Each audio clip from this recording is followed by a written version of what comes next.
हम लोग कोई यहाँ गुंडा माफिया तो है नहीं कि दबंगई से कह रहे हैं कि आप लागू करिए। हाँ। हम लोग हाथ जोड़कर विनती जोड़कर आपसे कहेंगे, रिक्वेस्ट कर सकते हैं। जी। बाकी असली क्या है वो आप लोग ही हैं।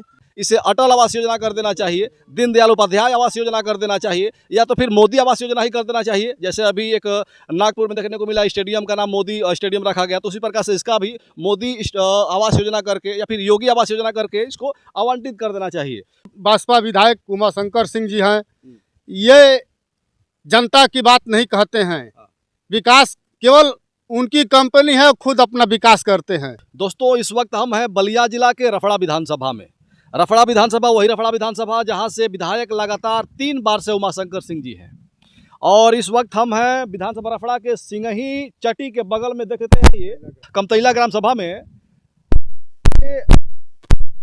कुछ दिन पहले, या कहें तो सरकार जब बहन कुमारी मायावती जी की थी, निकली थी कांसीराम शहरी आवास योजना। हजारों करोड़ रुपए लगा करके पूरे प्रदेश में कांसीराम आवास ये बनाया गया। जो गरीब इलाके के लोग हैं, जो गरीब लोग जो आवास बनाने के योग्य नहीं हैं, जो अपना घर नहीं बना पा रहे हैं, उनका आवास नहीं है, तो उनको आवास वितरण किया जाएगा। तो हजारों करोड़ रुपए लगा करके पूरे प्रदेश में और आवास बनाने के बाद अब तक ये आवास का आवंटन नहीं, किसी भी गरीब को एक भी फ्लैट हैंडओवर नहीं किया गया है। चूँकि 12 के बाद समाजवादी पार्टी की सरकार आ गई है। समाजवादी पार्टी की सरकार आने के बाद अब क्या हुआ, क्या नोक झोंक हुई, क्या दिक्कत हुई कि इस आवास में आवास को रोक दिया गया। जो इसका आवंटन का क्रिया था उसे रोक दिया गया। कुछ काम भी अब इसमें करना बाकी रह गया है। कुछ काम हुआ था, कुछ काम रुक गया। समाजवादी पार्टी की सरकार गई, फिर गरीबों की बात करके भारतीय जनता पार्टी की भी सरकार आई, योगी जी की सरकार आई। लगातार 2 बार से यहाँ पे 17 के बाद अब तक भाजपा की सरकार है, योगी जी मुख्यमंत्री हैं, लेकिन योगी जी भी इसका आवंटन नहीं करवा पाए। जो रुका हुआ काम था कांसीराम आवास योजना का, काम नहीं करवा पाए, क्योंकि इसको बनवाने में जो पैसा लगा है, एक रुपया गरीबों के टैक्स का पैसा लगा है, गरीबों का पैसा लगा है, और गरीबों के लिए बनाया गया था। लेकिन अब भी गरीब इस आवास से दूर है, और ये धीरे धीरे जो आवास बना हुआ ये खराब हो रहा है। इसमें जंग लग रहा है, फफूंदे लग रहे हैं, और जो ईंटा है अब धीरे धीरे झड़ना चालू हो गया। सीमेंट का जो आयु होती है वो धीरे धीरे खराब होना चालू हो गया है। ये रफड़ा के युवा नेता है सत्या सिंह, विश्व हिंदू महासंघ के जिला अध्यक्ष है, और इन्होंने डीएम साहब को एक पत्रक सौंपा था कि साहब ये जो आवास है कम से कम अब से भी इसको सुदृढ़ करके जो गरीब है उनको बांट दिया जाए, दे दिया जाए, क्योंकि इसका सदुपयोग हो सके, दुरुपयोग ना हो, नुकसान ना हो, जो गरीबों का पैसा है। मैं जानना चाहूँगा सत्या भाई, जब आपने डीएम साहब को एप्लीकेशन सौंपा था, उसके बाद डीएम साहब का क्या प्रतिक्रिया मिली, क्या कुछ कहे कि नहीं कहे, डायरेक्शन क्या मिला? उनका स्वागत है आपका हमारे चैनल में। आपके चैनल को बहुत बहुत धन्यवाद। हम लोग डीएम साहब से मिले भी थे और पत्रक भी दिए थे, कापी भी है, और उन्होंने कहा है डीएम साहब कि कुछ दिन के बाद इस पे जो है कि इसको आवंटन कराया जाएगा। लेकिन अभी तक कोई प्रक्रिया नहीं मिली। मैं कागज़ दिया था तो वो डूडा विभाग को प्रेषित किए हैं। अभी तक ना कोई अधिकारी आया, ना कोई कर्मचारी आया, अभी तक कोई कार्रवाई नहीं हुआ। हम लोग कार्रवाई की इसको आवंटन कराने के संदर्भ में हम लोग मांग कर रहे हैं। जो आप पत्रक दिए थे उसमें पत्रक में क्या लिखे थे आप? क्या पूरी मांग क्या थी आपकी? पूरी मांग थी कि इसको जो माननीय कांसीराम आवास योजना है इसको आवंटन कराया जाए, गरीबों को मिले। हाँ, आवंटन कराने के संदर्भ में उनसे डीएम साहब से कहा गया था। अच्छा, तो अब तक इस पर कोई प्रतिक्रिया नहीं मिली, तो आगे फिर आप लोगों का रुख क्या होगा? अगर अभी भी इस पर काम नहीं लगता है, इसको देने की बात नहीं होती, आवंटन करने की बात नहीं होती, तो फिर क्या करेंगे आप लोग? हम लोग अभी तो डीएम साहब को अवगत कराया गया है, फिर चल के माननीय मुख्यमंत्री जी को अवगत कराया जाएगा। हम लोग चाहते हैं कि जो ये 280 करोड़ रुपए की लागत से ये बना है आवास, आप देख रहे हैं आपके पीछे, हम लोग चाहते हैं कि ये इसका सदुपयोग हो, दुरुपयोग न हो। क्योंकि यहाँ के बसपा विधायक उमाशंकर सिंह जी हैं, ये जनता की बात नहीं कहते हैं। विकास केवल उनकी कंपनी है, खुद अपना विकास करते हैं, लेकिन आप आम जनता, आम गरीबों का विकास नहीं करते हैं। क्यों? किसी का 5 लाख, किसी का 10,000 भी देते हैं तो फेसबुक के माध्यम से उसको बताते हैं कि मैं इनको आज इतना दिया। ये रवैया ठीक नहीं है। हमारा ये सबसे बड़ा मुद्दा है।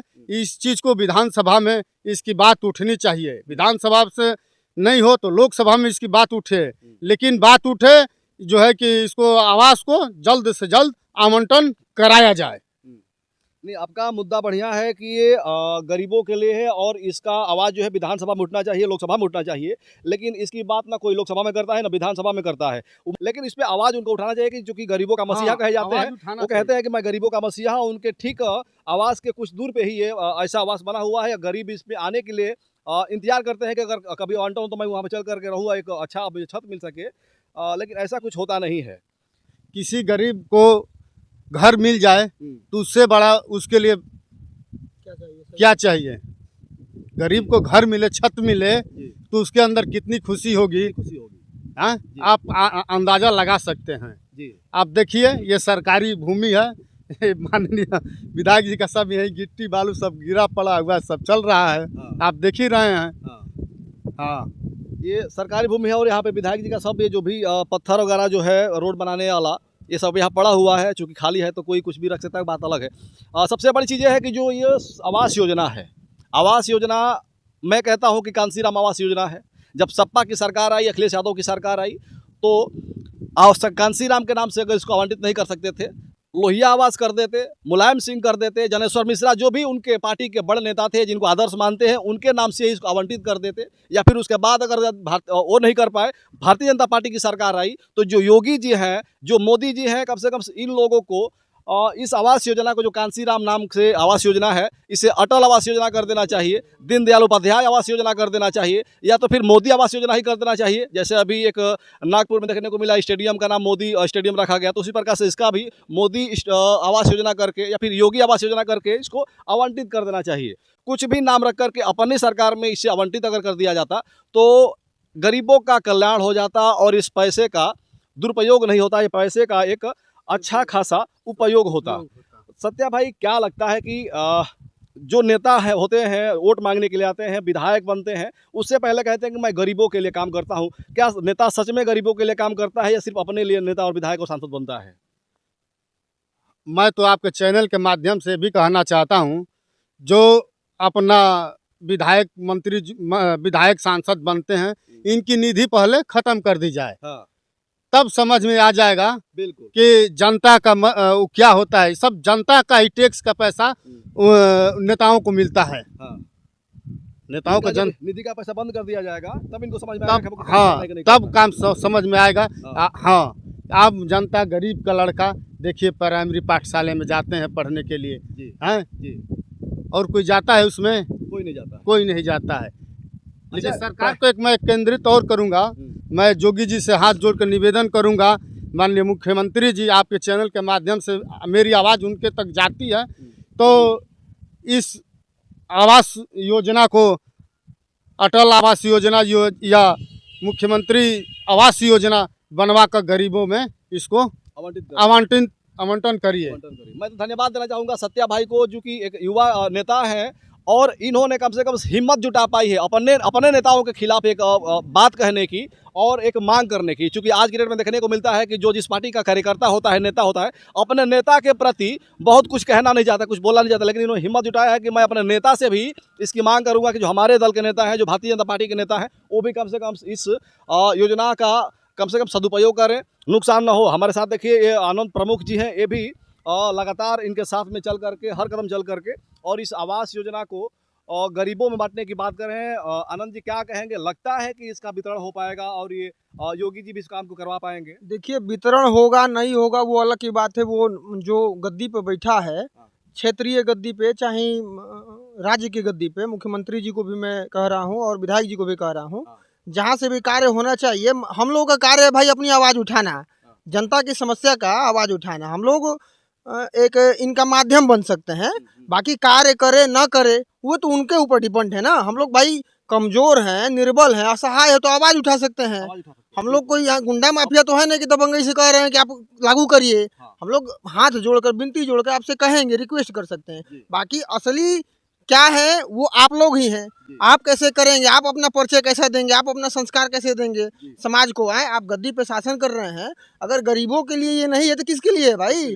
हम लोग लड़ाई लड़ते हैं रोजी रोटी मकान, रोजी मतलब रोजगार, रोटी मतलब जो पेट, जिससे पेट भरे, मकान। भाई मकान तो दो, रोजगार तो दो, अनाज तो दो, तभी तो लोग खाएंगे। मकान रहेगा ही नहीं, आखिर में क्यों बना है इसमें ये फालतू तब तो रखा गया है ना। आप आए दिन भी देखते होंगे कि यहाँ पे हर तरह का कुकृत्य से लगाई हो रहा है। जो भी समाज में नए नए कम उम्र के लड़के लड़कियां आते जाते हैं, कोई दारू पीना, बियर पीना, सिगरेट पीना, तमाम तरीके के इसमें होते हैं। मतलब कुल मिलाकर के इसको अवैध रूप से यहाँ पे मतलब यहाँ पे यह कार्य किया जाता है, दुरुपयोग हो रहा है। इस आवास का दुरुपयोग हो रहा है। कुल कहने का मतलब ये है मेरा, ठीक। तो इस आवास का सदुपयोग हो, इसका एग्जाम्पल भी आपको कुछ दिन में दिख जाएगा। अगर आवास का उपयोग नहीं होगा तो इर्द गिर्द में आपको वीडियो फोटो आपको व्हाट्सएप हो जाएगा, आपको पता चल जाएगा कि इसका दुरुपयोग किस तरीके से होता है। मेरा प्रार्थना है कि इसको आमंत्रित किया जाए, गरीबों का हम लोग आवाज बने। हम लोग भाई ना विधायक है, ना सांसद है, ना मुख्यमंत्री है, ना प्रधानमंत्री हैं। हम लोग सेवक हैं, अपनी आवाज रख सकते हैं, वो भी विनम्रता पूर्वक, विनती पूर्वक। जी ठीक है। तो मैं चाहूंगा कि चलकर थोड़ा सा अंदर का इसका लुक क्या है, अंदर किस प्रकार से ये बना हुआ है, क्या है, दिखाने का मैं प्रयास करूंगा इस वीडियो में।